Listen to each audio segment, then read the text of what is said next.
Okay, let's roll right into our post race for today's winning team of the third annual Quaker State 400, presented by Advance Auto Parts here at Kentucky Speedway.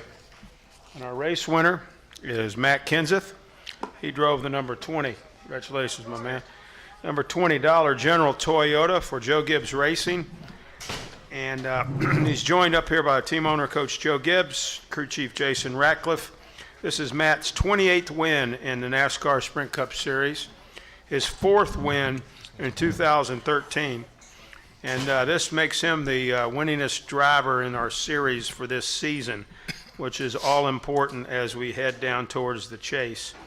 He's currently 5th in points, but like I said, he's got those 4 wins. This is the most wins he's had now since 2006. So that's terrific. Obviously, your first win here at Kentucky, but congratulations, Matt. Just a terrific job here today, and that 20 team continues to show its championship medal. Tell us about it.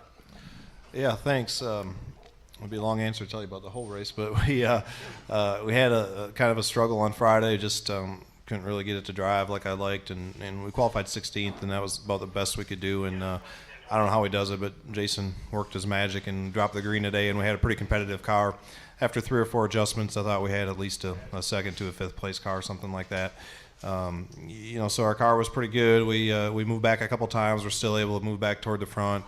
Had a car about where it needed to be, and then obviously the last call, is what gave us a shot to win and put us a chance to restart as the leader, which is always important to get out front. And then having that quick caution and another time to cool our tires off, I think really helped us. And we had just enough to hang on, so it was a pretty fun day.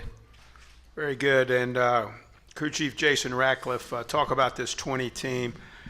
Certainly on top of their game, and I know on a racetrack like this one has a lot of character and definition, and certainly a challenge. You had to really bring your game here today. Yeah, we did. We, as Matt mentioned, the car was obviously not where we needed it Friday, and then we made it a little better for qualifying. Matt did a good job of bearing with us on Friday, and then thankfully I got to give a lot of credit to our teammates. They learned a few things in practice, the 11 and 18. We were able to take some of those things and put in our 20 car along with some of the changes that we had made in practice that we felt were positive. And everybody just kept plugging at it, working hard, and obviously Matt went out there today and did what he does best and drove the wheels off the thing. And we talked about after the 3rd victory that we could get aggressive. We could be aggressive on our calls, which we've been aggressive on our calls all year. But today was a perfect opportunity to take advantage of that, and we did. And Matt hung on and drove his heart out and brought us home with a victory. Thank you, Jason. And Coach Joe Gibbs, certainly this 20 team playing like a champion, and just talk about that. Well, I got to the racetrack, and normally I go see the drivers, and I talked to Kyle and I talked to Denny, and they both felt like they're pretty good. I got to Matt, and he goes, I don't know, man. We struggled. So I kind of go into it, my thought process is, hey, may have a tough time here with the 20, and to see Jason, all the guys worked hard, kind of getting a game plan together. I thought it was a great day for us. Jason made a great call. Our pit crew, as everybody knows, it's a total team sport. Kyle and Denny, those 2 cars, the 11, 18, chipping in, and that's the reason why you have teammates like that. And I know Matt appreciates them, and it wound up being a great day for us. Lord bless us with a great day. We love coming to Kentucky. I felt bad last night. So many, that was going to be a great crowd, I think, last night. And still, a lot of people came back today. We appreciate it. We love coming to Kentucky. We love racing here. And I think all of our drivers really, really enjoy the racetrack and love it. And I love coming to this part of the country. It's a great part of the sporting world. Thank you very much, Coach. We'll take questions now for our winning team. And let's go first with Jeff Gluck. Raise your hand, Jeff. We'll get you the wireless, and then we'll go to Bob Pockris. Jeff Gluck, USA Today. Before, it looked like Jimmy was going to kick your butt, and he ended up spinning out. And everybody at that time was thinking, oh, Jimmy's going to run away with it. Now that you've won at another mile-and-a-half track, it's like, well, geez, maybe Matt's a championship contender too. I mean, with 3 mile-and-a-half victories under your belt, and there's 5 of those tracks in the chase, is it going to be a you versus Jimmy type thing? Do you see that developing at all? Well, I mean, we've got a lot of racing to do, before we get to the chase, first of all. I think we always, strive to improve. You said it in the start of your interview. I mean, the 48 was a class of the field all day. So we know we got to continue to get better. We're really, really good, but you always got to, continue to get better. So, hopefully we'll be running how we're running, or we even get better and going into the chase, and hopefully we can, give them a run for our money. That's what the plan is. Let's go to Bob Pockris.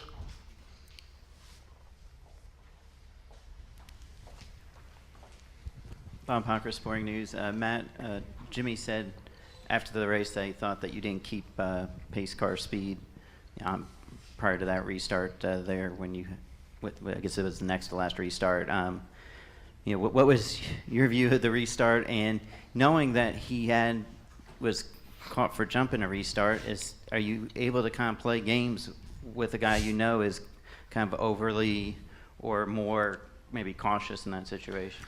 No, not at all. I mean, I didn't, until you just told me the pace car speed thing, I couldn't, somebody mentioned in Victory Lane that he was upset with the restart. I had no idea what happened or what happened to him or what I possibly could have done to upset him. So, when I got ready for the restart, we were on the top and we were the leader, so it's our, anywhere in that box we can start the race.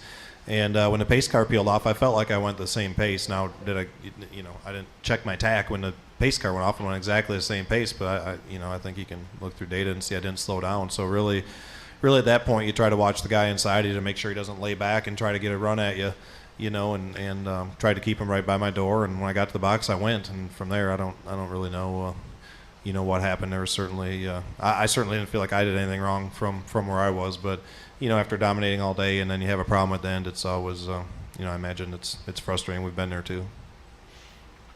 Let's go over here to the left. Jim Utter. Jim Utter, Charles Observer. One for Jason and one for Matt. For Jason, you talked earlier about after getting 3 wins, maybe there's opportunity to kind of take some chances and so forth. In other circumstances, perhaps even earlier this season, is the no tire call something that you may have had second thoughts about? It was. I mean, when we came down pit road, I felt like as many laps as we had on our tires that most guys would take 2.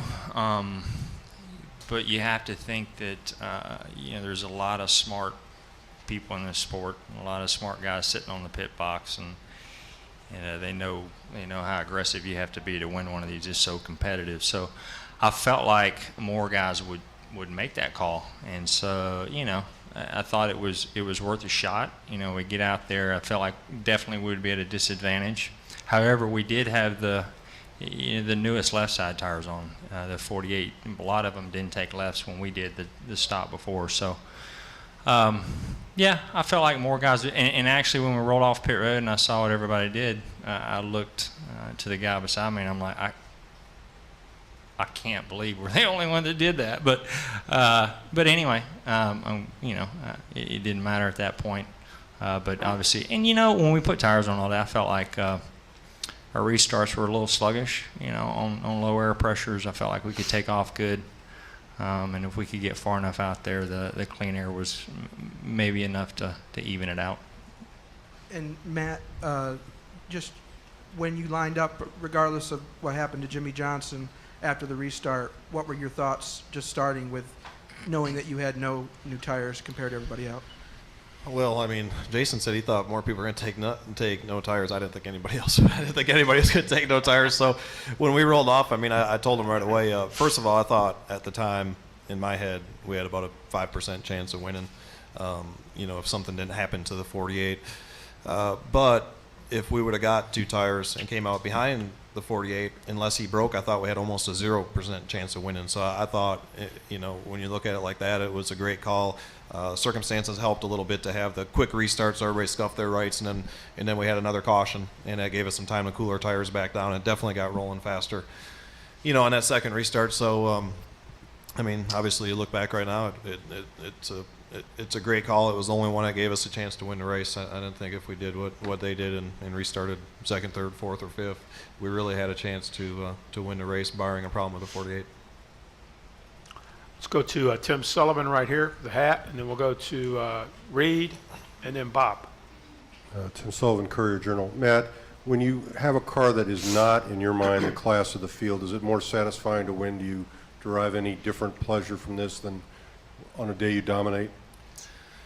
That's a tough question to answer. I feel like through the years, I haven't had a lot of them where we've been off a little and ended up winning. So, I mean, that certainly, it always feels good when you win. I tell you, the ones that, and we've had a few of them this year, where you dominate and feel like you're the best car and in position to win, and you lose those probably hurt as much or more than, well, not as much as this feels good, but it's always fun to win. I mean, no matter how you can win. Even with everything being equal, I thought we still had a second place car when we were our best. And there was times we ran a little better in a 48, but I don't know what he was doing up front, if he was saving fuel or what. So we still had an excellent car. I mean, the way competition is these days, and how much we struggled on Friday, we had a really, really competitive car today. I thought we were second to a fifth place car most of the day, which is really good. Let's go to Reed and then to Bob. Raise your hand there, Reed. Justin. Reed Spencer with NASCAR Wires. This was for Coach. I understand you had a little trouble getting in the care center to see Denny earlier, and just wanted to ask if there were any concerns beyond what you would normally feel when he took a hit like that, given the circumstances of earlier this year.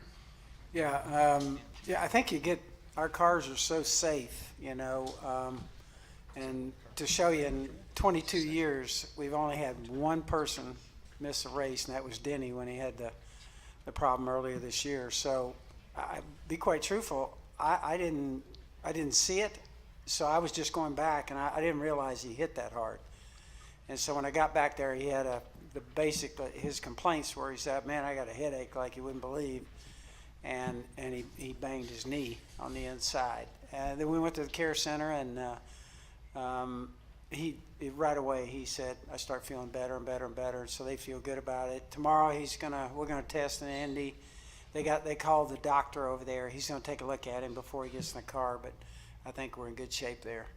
And so I think one guy tried to get into the care center, and the guy stiff-armed me. I thought I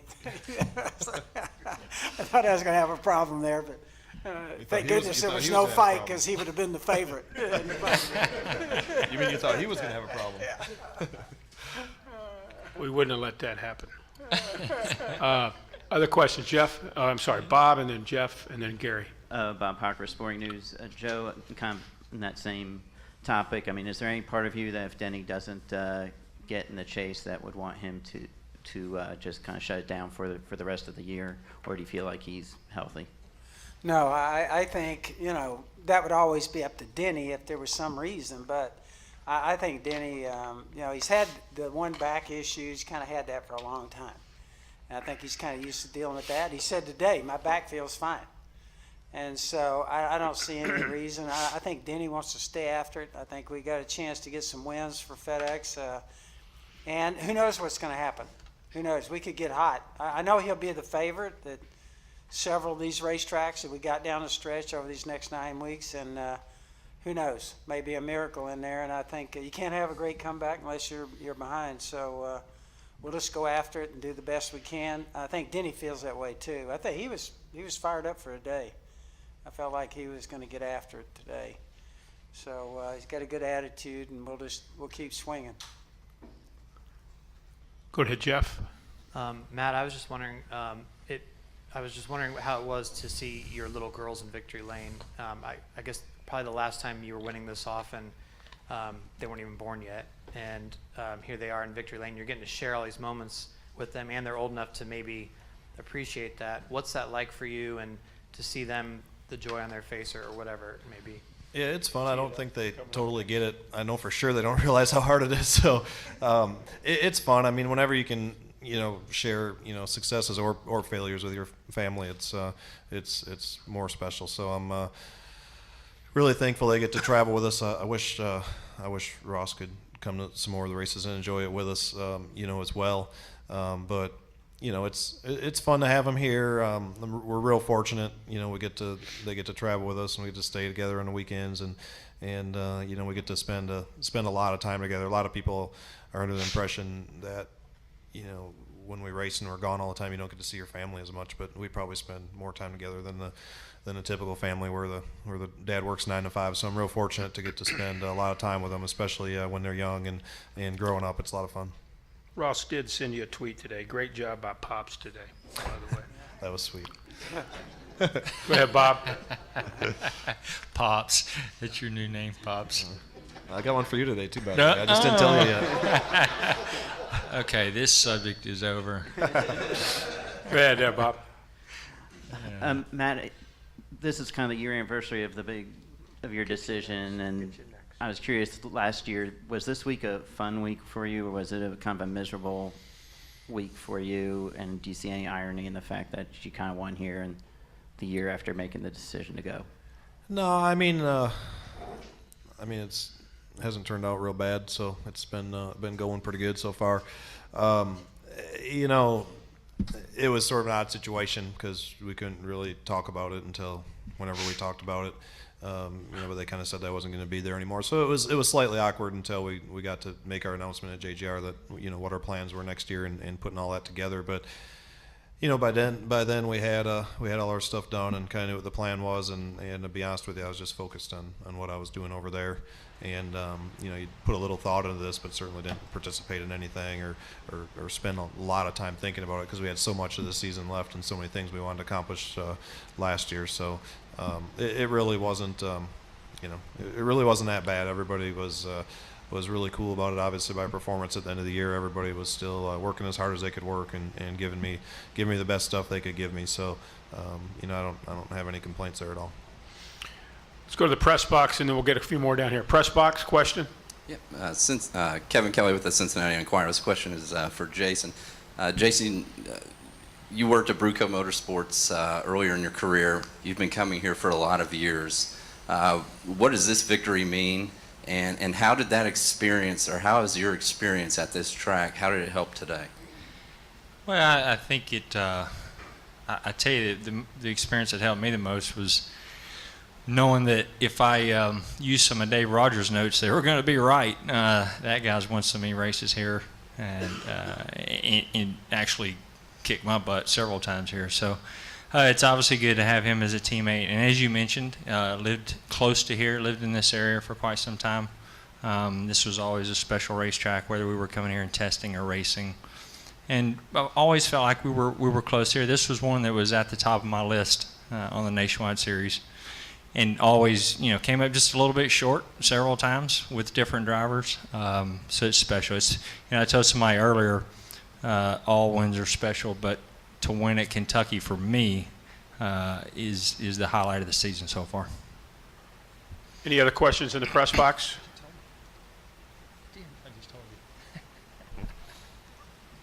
Take that as a no. Let's go over here to Gary Graves, and then we'll go to Chase, and then Jim. Gary Graves, Associated Press. For Matt, you've had good runs here before. Today, at what point did you start to feel like the car's starting to get better? I mean, based on your experience here, did you feel like it's just a matter of time before the car really starts to adjust, you adjust, even running during the day, and that you can make a run at it? I mean, I've only raced here twice. I don't know that any of the experience really helps me a lot. I thought our first run, we were all right, and I guess probably after the second run we were able to move forward pretty good. I believe it was the second run anyway. I felt pretty good about what we had. I thought we needed to get it better, but there was times where our balance was pretty good. There probably wasn't a lot that Jason could fix on pit road, but we made some good adjustments, and the track position getting better also obviously helps the car. So I don't know, probably them couple long runs. That one time we got toward the back and had a couple good restarts and got back to fourth. I think when we restarted 12th or something like that, I knew we were pretty good. I didn't know if we were going to be as good as Jimmy, but I knew we were probably good enough to at least run second with all things being equal. Go to Chase, and then over here to Jim. Chase Wilhelm, PRN. Given the racing that we saw today, do you think NASCAR should consider moving this race from Saturday night to Sunday? No. For any of you guys? Yeah. You mean because track conditions are different or something? Yeah. Oh, I don't know. I mean, that's the funny thing is, so we get done with the race today. I have no idea what our car would have drove like last night, if it would have been much different or not. So I don't really have enough time here.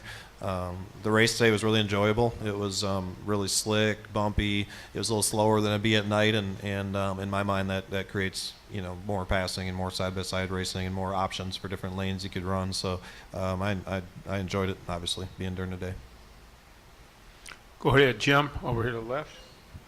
Jim Utter, Charles Observer. That was kind of partially my question. I wanted to ask you, Jason, looking back, if you had to take a guess, is what transpired today vastly different than what we would probably have seen last night? I'm with Matt. It's hard to say. You look back at Cup cars that only run here a couple years, so you look back at your notes and you think, well, when the track does cool off, it tends to free up a little bit. Your car starts, the track gains grip.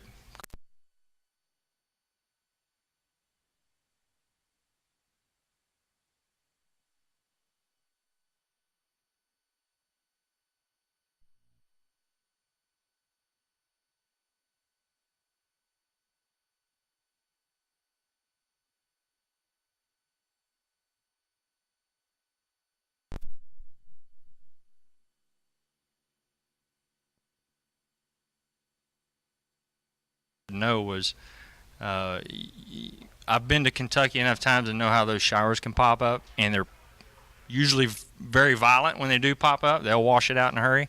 So we need to have the race on Saturday night, so when it rains out, we'll have Sunday to run it.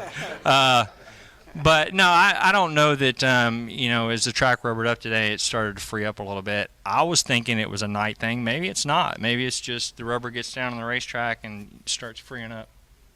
Matt's saying we're running out of time here. So No. Pick it up. He didn't get my joke. Oh. Oh, yeah, okay. Yeah, definitely the track was going to free up about 9:15. We know that. And, all right, look at there. There you go. Yeah, God thought that was funny, too. You turned the microphones back on. Yeah, I mean, again, we have notes as far as what the track's going to do at night, and then we have a few notes on what it's going to do when it's green during the day, no rubber on it. But I'm with Matt. I don't know that we would have seen much of, as far as how the track changed. I don't know that it would have been much different last night. Front row, go ahead. Brian Davis for Matt. You mentioned your opening statement about need to improve in. What areas need to improve in? Well, I guess what I mean by that is you always have to improve, and I feel like they do a great job of doing that at JGR. So just in general, I mean, from the start of the year all the way to the last race, I think you always have to improve, and you see the guys that win races on a regular basis are always doing that. So really no area in particular. I think you're always working to try to get the cars better, try to get the engines better. I mean, you're always trying to get it better no matter how you're running. And I guess that was more toward, speaking of the chase and what happens, 2 months from now or 3 months, whenever it starts. A lot of things can change between now and then. You look at the 48, for instance, and really all the Hendrick cars, but especially the 48, about a month ago or so, 5 races ago, something like that. They obviously hit on something, and they went from being a really strong car to a, top 5 contender every week to being dominant. I think they've been dominant every week since Pocono, it seems like. So just that. I mean, you just got to keep working all the time and keep looking at it, keep trying to get better. Just because you're great today doesn't mean you're going to be great a month from now. You're always trying to improve. Any other questions?